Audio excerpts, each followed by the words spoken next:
हमारे पास जो है एक बड़ी ही ज़बरदस्त आपके लिए खबर है। ज़बरदस्त तो मैं उसे नहीं कहूँगा, क्योंकि उसमें नुकसान बहुत ज़्यादा हो चुका है, और नुकसान उन लोगों का हो रहा है जिन लोगों ने बैंक्स में पैसे जो हैं वो रखवा रखे हैं। जी हाँ, स्टेट बैंक के डिप्टी गवर्नर साहब का एक बयानिया सामने आया है जिसमें उन्होंने बताया है कि 5 लाख से कम रकम जिसके भी बैंक अकाउंट में होगी वो सेफ है, यानी 5 लाख तक की रकम जो है वो सेफ है, और उससे ज़्यादा अगर रकम होती है तो उसकी जिम्मेदारी बैंक या कोई भी इदारा जो है वो नहीं लेगा। अब ये क्या बात हुई है, इसे किस तरीके से समझा जा सकता है? एक आम जहन में तो ऐसा समझा जा रहा है कि जी 5 लाख से ज़्यादा रकम हुई तो उस पर किसी तरीके से या तो कब्जा कर लिया जाएगा या उसे टैक्स की मद में या किसी भी मद में हासिल किया जा सकता है। ये एक आम जहन की बात है, लेकिन ऐसा है नहीं। हकीकत क्या है और इस बयानिए का असल मकसद क्या है, यही जानने की हम प्रोग्राम में आज कोशिश करेंगे। और इसी सिलसिले में हमारे साथ मौजूद हैं माहिर मुआशियात डॉक्टर खाकान नजीब साहब। उन्हें वेलकम करते हैं शो में। अस्सलाम वालेकुम डॉक्टर साहब।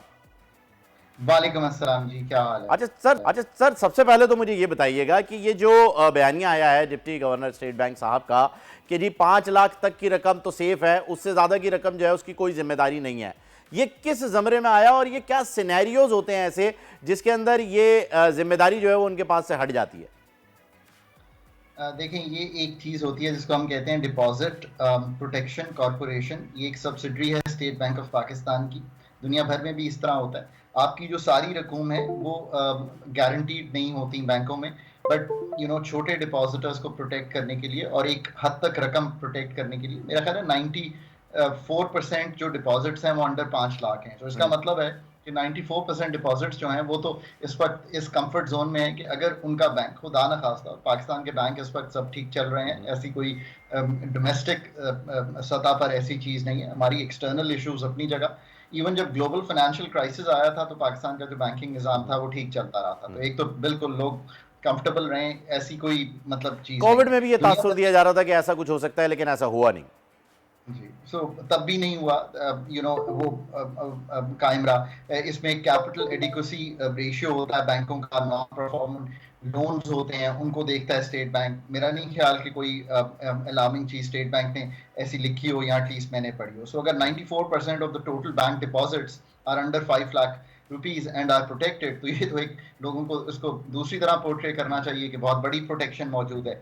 सो वो जो 6% लोग हैं वो तो ऑब्वियसली आप जैसे माशारे एंकर्स हैं जो अपनी रकूम रखते हैं, या हाई पेइंग लोग हैं जिनकी रकूम है, नहीं सर, उनकी हम भी बहुत 5 लाख। बहुत गरीब लोग हैं। मैं आपके साथ अपना अकाउंट शेयर करूंगा डिटेल, हम इतने पैसे नहीं लेते। लेकिन दूसरी अच्छी बात यह है कि आपने बिल्कुल बहुत अच्छी बात कही है कि जी 94% जो है वो लोगों के पास ये अकाउंट सेफ हैं, और सिर्फ महज 6% लोग हैं जिनको इस चीज़ की टेंशन होती है, और उनके 6% के तहफ़्फ़ुज़ात दूर करने के लिए हम ये काम कर रहे हैं।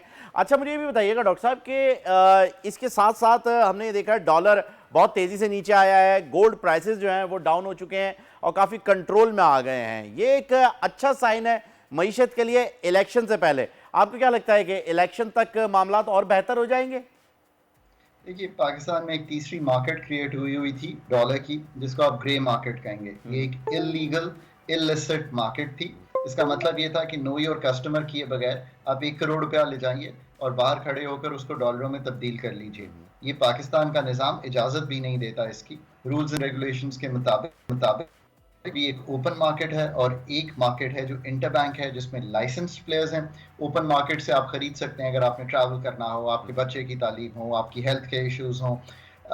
सो ये सब कुछ देखते हुए, और सबसे बड़ी ये जो ग्रे मार्केट थी ये फीड कर रही थी अफगानिस्तान को। अफगानिस्तान की जो अफगान ट्रांजिट ट्रेड है वो $4 अरब से $6.7 अरब पे चला गया। कई चीज़ें वहाँ जा रही थी ऐसी जो कि अफगानिस्तान में इस्तेमाल ही नहीं होती और वापस पाकिस्तान आ रही थी बगैर टैक्स पे किए हुए। दूसरी, डॉलराइजेशन हो रही थी बहुत बड़ी। लोग रुपए में अपनी जो रकूम थी वो रखने की बजाय वो डॉलराइज कर रहे थे। रुपए में जो आप कहेंगे कॉन्फिडेंस था वो लूज हो रहा था, सेंटिमेंट भी तब्दील हो रहा था।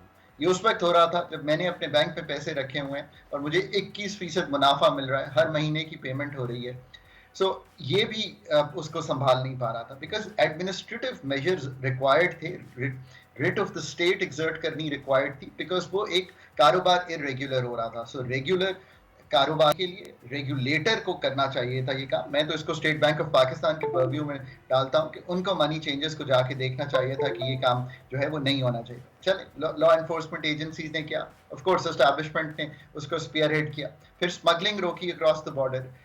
जब ये सब कुछ आपने संभाला तो जो रुपए की डॉलराइजेशन थी वो रुकी, जो अजनास लोग उसमें पैसे लगा रहे थे वो काम रुका। चीनी 200 से 160 रुपए आई।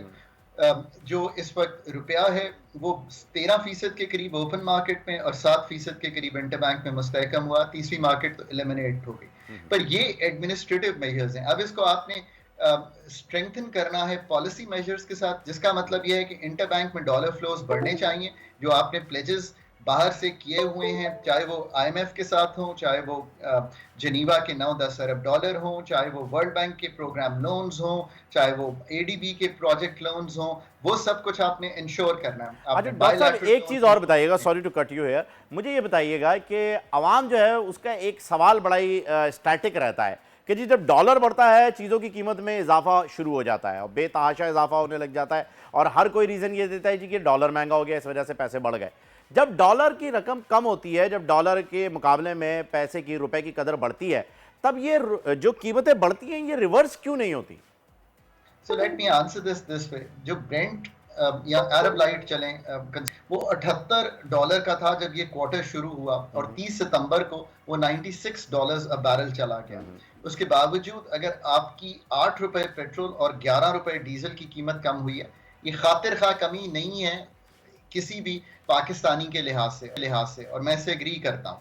बट अगर रुपए की कदर मुस्तहकम एडमिनिस्ट्रेटिव एक्शन की वजह से ना हुई होती तो ये इस वक्त 8 रुपए बढ़ा होता और 11 रुपए डीजल भी बढ़ा होता और 8 रुपए पेट्रोल भी बढ़ा होता। सो बी वेरी क्लियर कि ये कमी तो बिल्कुल प्रिसाइसली आ रही है रुपये की स्ट्रेंथनिंग की वजह से। अब आप क्या ये देखना चाहते हैं कि बाकी चीजों में भी इफेक्ट आए? एक तो लैग से इफेक्ट आता है, दूसरा हमारी सप्लाई साइड शॉर्टेजेस बड़ी स्ट्रांग हैं। हमने जब अपना टाइम गुजारा और फ्लड से निकल रहे थे तो मतलब कॉटन 5 मिलियन बेल्स पे आ गई थी, इंशाल्लाह इस दफा 12 पे आ जाएगी। हमारी राइस की क्रॉप भी डिस्टर्ब थी, हमारी सारी क्रॉप्स जो थी वो डिस्टर्ब्ड आ रही थी। सिंध में बहुत बड़ा लॉस हुआ, आपको पता है लाइफ स्टॉक का भी लॉस हुआ। सो ऑब्वियसली एक सप्लाई साइड का रिस्क क्रिएट हुआ था। प्लस हमारा जो सरकार है वो बहुत बड़े खसारे रन कर रहा था, उससे मनी प्रिंट हो रहा था। तो मनी प्रिंट होता है तो एक डिमांड क्रिएट होती है। सो एक तरफ हम अपना पॉलिसी रेट बढ़ा रहे थे कि भाई डिमांड को कम करें, दूसरा सरकार जो है वो बहुत बड़े खसारे कर रही है कि पिछले कई साल से कर रही है। मैं 2023, 2022, 2021 सब में जाएं तो खसारे चल रहे थे और अभी तक वैसे ही चल रहे हैं। सो उनको रोकना जो है वो बड़ा मुश्किल है। एक्सपेंडिचर्स जो हैं वो थोड़े से इनइलास्टिक हैं, उनको नहीं रोक पा रहे हम। ये जब सब चीजों को मैं पुट टुगेदर करता हूं तो ये आपको दिखाई देता है। अब इन सब को संभालना है। अगर आपने इस चीज को कम करना है कि जो कीमतें हैं वो मुस्तहकम, और सबसे बढ़ के एडमिनिस्ट्रेड कीमतें देखें ना, एनर्जी प्राइसेस जिसमें आप सबसे बढ़ के पावर रखते हैं वो सरकार के पास है और सरकार नहीं इसको चला सकती। हमें एज अ कॉम एग्री करना चाहिए कि इनको अपने पास से निकालें डिस्कोस को, तब इनके 590 अरब का जो इस साल का नुकसान है ना उसको हम संभाल पाएंगे।